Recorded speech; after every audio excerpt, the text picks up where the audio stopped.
আজ দুপুরে বানাচ্ছি দেশি চিকেন। তো দেশি চিকেনটা একটু শক্ত থাকলেও কিন্তু এর দেশি চিকেনের স্যুপটা কিন্তু একটা আলাদাই টেস্ট, যাই বলো না কেন।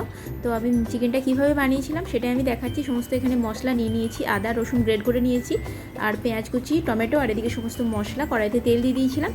এবার আমি ওই শুকনো মশলাগুলো দিয়ে দেবো, তেজপাতা আর গরম মশলা, শুকনো লঙ্কা, কাঁচা লঙ্কা দিয়ে একটুখানি এটাকে গরম করে নেব। তারপরে ভাজার পরে তারপরে আমি রসুন গ্রেড করা ছিল ওটাকে দিলাম।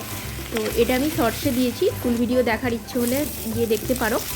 তো পেঁয়াজগুলোকে আমি ভেজে নিলাম। পেঁয়াজগুলোকে ভাজার পরে তারপর আমি অন্যদিকে একটা আলু ভাজা করে রেখেছিলাম, একটু নুন দিয়ে দিলাম যাতে পেঁয়াজটা তাড়াতাড়ি ভাজা হয়ে যায়, সেদ্ধ হয়ে যায়।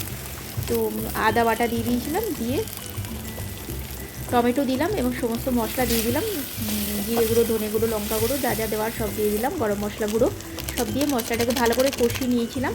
তো কষিয়ে নিয়ে তারপরে এবার আমি চিকেনটা দিয়ে দেবো। আমার মশলাটা কষানো হয়ে গেছিলো, তো এবার আমি চিকেনটা দিয়ে দেবো। চিকেনটাকে আমি আগে থেকে ভালো করে ধুয়ে নুন হলুদ মাখিয়ে রেখেছিলাম। তো এবার চিকেনটাকে একটু কষিয়ে নেব, কড়াইতে কষিয়ে নিচ্ছি। কিন্তু চিকেনটা আমি প্রেশার কুকারে দিয়ে দেবো, কারণ কড়াইতে এটা সেদ্ধ হবে না, এটা দেশি চিকেন তাই। মশলাটা আমার কষানো হয়ে গেছে, এবার আমি জল দিয়ে দেবো।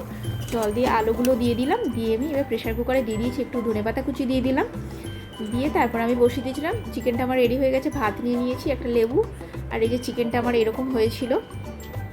তারপরে আমরা এবার খেতে বসে গেছিলাম। তো চিকেনের স্যুপটা খুবই ভালো হয়েছিল খেতে। তো আমরা খেতে বসে গেছি।